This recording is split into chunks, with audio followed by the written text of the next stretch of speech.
മൂന്നാർ ഗ്രാമപഞ്ചായത്തിൻ്റെ ഏറ്റവും പ്രധാനപ്പെട്ട വാർഡുകളാണ് 7, 8, 9 വാർഡുകൾ. ഇക്കാനഗർ, ലക്ഷം നഗർ, MG നഗർ, ന്യൂ നഗർ.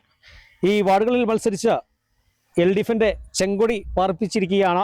7, 9 അല്ലേ? പറഞ്ഞോ, എങ്ങനെയുണ്ട് വിജയം? നല്ല വിജയമായിരുന്നു. ഞാൻ 7ാം വാർഡിലെ സുമതി സെந்தில்குமாராണ്. 15 வருஷத்துக்கு ശേഷം என்ன செலக்ட் பண்ண எங்கள் வார்டில் உள்ள எல்லாருக்கும் நான் முதல்ல நன்றி தெரிவிச்சுக்கிறேன். எங்கள் இடத்துல 15 வருஷம் ஆச்சு LDF வந்து. இந்த வட்டம் வந்திருக்கு, எங்களை நம்பி ஓட்டு போட்டிருக்காங்க. நாங்கள் அதுக்கு நியாயமாக செய்ய வேண்டிய எல்லா காரியமும் செய்வோம். இதுவரை இருந்தது இல்லாமல் இந்த வட்டம் புதிய முறையில் இருக்கும் எல்லாமே. முதல்ல வந்து வழி கரெக்டாக இல்லை, ஸ்ட்ரீட் லைட்டு கிடையாது, தண்ணி பிரச்சனை எல்லாருக்கும் இருக்குது. இதெல்லாம் வந்து நல்ல முறையில் செஞ்சு கொடுக்கணும் அப்படின்னு நான் முன்னாடி பேட்டி கொடுத்தப்போ இந்த விஷயம் நான் சொல்லியிருந்தேன். இப்போவும் நான் அதான் சொல்கிறேன், ஒரு மெம்பராக இருந்து என்னால் என்ன செய்ய முடியுமோ அதை கண்டிப்பாக என் மக்களுக்கு நான் செஞ்சுருப்பேன். பின்ன வந்து எங்கள் ஏரியாவில் பின்னாடி MRS ஸ்கூலில் ஒரு பாதை இருக்குது. அந்த பாதை வந்து பகுதியோடு நிற்கிது. அது மேலேயும் செஞ்சோம் அப்படின்னு சொன்னால் அந்த ஸ்டெப்பு ஏறி சிலிண்டர் தூக்கிட்டு போகலாம் ரொம்ப பாடுபடுறாங்க. வயசானவங்க இருக்காங்க, உடம்பு சரியில்லைன்னா ஹாஸ்பிட்டல் கொண்டு வர்றதுக்கும் அவ்வளோ நேரம் பிடிக்கும். அந்த பாதை இருந்துச்சுன்னா ஒரு ஆட்டோ போகிற அளவு தூரத்தில் அந்த பாதை சரி பண்ணி கொடுத்தா நாங்கள் கலெக்டரோட பேசி அது ஒன்று சரியாக்கலாம் அப்படின்னு சொல்லி ஒரு முடிவில் இருக்கோம். இதெல்லாம் கண்டிப்பாக நான் செஞ்சு கொடுக்கணும் அவங்களுக்கு. மக்களும் எங்கள் கூட உறுதுணையாக இருக்கணும். ஏன்னு சொன்னால் பஞ்சாயத்து நம்ம கையில் இல்லை, எங்களுக்கு 6 வார்டு கிடச்சிருக்கு. இந்த பஞ்சாயத்து நம்ம கையில் இல்லாதனால நிறைய விஷயங்கள் வந்து நம்ம போராடி தான் வாங்க வேண்டியது வரும்.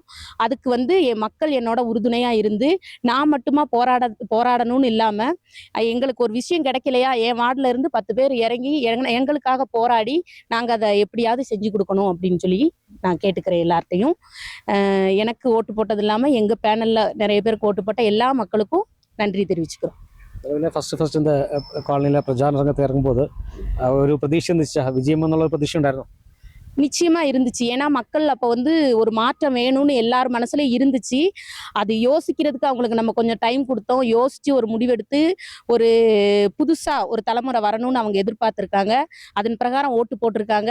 எங்களுக்கு விஜயம் கொடுத்ததை வச்சு அவங்க இனிமே இதுக்கு முன்னாடி இருந்தவங்கன்னு இல்லை, எல்லா இதுவும் இல்லாம இந்த வட்டம் ஒரு புதுசா இருக்கும் அப்படின்னு நான் வந்து ஒரு புதிய ரீதியில இதுல படிச்சவங்க எல்லாருமே இருக்காங்க. எல்லாருக்கும் என்ன தேவையோ அதை கரெக்டா இப்ப 100% நம்மளால செய்ய முடியாது.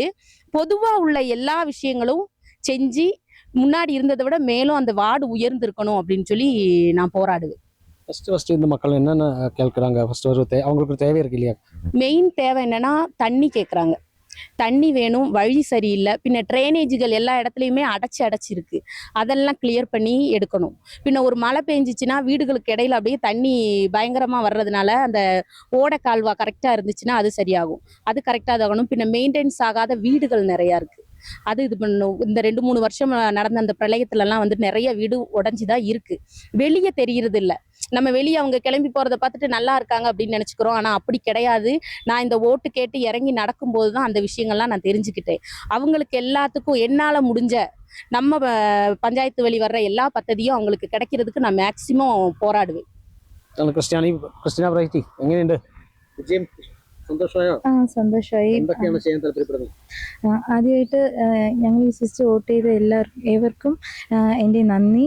പിന്നെ എൻ്റെ പരിധിക്കുட்பட்ட എന്തൊക്കെ ചെയ്യാൻ പറ്റുമോ എല്ലാ വികസന പ്രവർത്തനങ്ങളും തീർച്ചയായിട്ടും ചെയ്യും. റീന മുത്തുകുമാർ ചേച്ചി എല്ലാം തുടങ്ങി വെച്ചിട്ടുണ്ട്, കുറേ കാര്യങ്ങൾ തുടങ്ങി വെച്ചത് ബാലൻസ് ഇരിപ്പുണ്ട്, അതും ചെയ്യും. പിന്നെ പുതിയതായിട്ട് എന്ത് ചെയ്യാം, വികസന പ്രവർത്തനങ്ങൾ എന്ത് ചെയ്യാൻ പറ്റുമോ എല്ലാം എൻ്റെ പരിധിക്കുட்பட்டത് എല്ലാം ഞാൻ ചെയ്യും. വോട്ട് ചെയ്ത എല്ലാവർക്കും നന്ദി. നിലവിൽ പ്രചാരണ ഘട്ടത്തിൽ വീടുകളിലൊക്കെ പോകുമ്പോൾ അവരെന്താണ് പ്രത്യേകമായിട്ടൊരു ആവശ്യം ഉന്നയിക്കുന്നത്? അവർ സ്ട്രീറ്റ് ലൈറ്റ്, ചില ഭാഗങ്ങളിൽ സ്ട്രീറ്റ് ലൈറ്റ് ഉണ്ട്. അപ്പോൾ ഈ 20 മുറി 26 മുറി ആ ഭാഗം പോകുമ്പോൾ അവർ ഫീവറേജ് അവിടെ ഉണ്ട്, അത് മാറ്റാൻ പറഞ്ഞിട്ടുണ്ട്. പിന്നെ വഴി, റിട്ടേൺ വാൾ, അങ്ങനെ കുറച്ച് കാര്യങ്ങൾ പറഞ്ഞിട്ടുണ്ട്. തീർച്ചയായും എല്ലാം ചെയ്യും. 100% പറയാൻ പറ്റില്ല, എന്നാലും പരിധിക്കുட்பട്ട് എന്ത് ചെയ്യാൻ പറ്റുമോ എല്ലാം തീർച്ചയായും ചെയ്യും. ഏതായാലും പുതിയ സ്ഥാനാർത്ഥികളാണെങ്കിൽ തന്നെയും വികസന കാഴ്ച അത്യധികം ഉണ്ടെന്ന് വേണം പറയാൻ. കാരണം സ്റ്റെപ്പും കുടിവെള്ളവും ഒരു മനുഷ്യനാവശ്യമായ എല്ലാ കാര്യങ്ങളും നേരത്തെ തന്നെ പഠിച്ചു വെച്ച് അത് ഇനി പ്രാവർത്തികമാക്കണമെന്ന് തന്നെയാണ് ഈ 2 യുവതികളുടെയും തീരുമാനം. ഏതായാലും എല്ലാവിധ ആശംസകളും നേർന്നുകൊള്ളുന്നു. ക്യാമറമാൻ AP രാജയ്ക്കൊപ്പം Bineesh Antony, Kerala vision news, Idukki.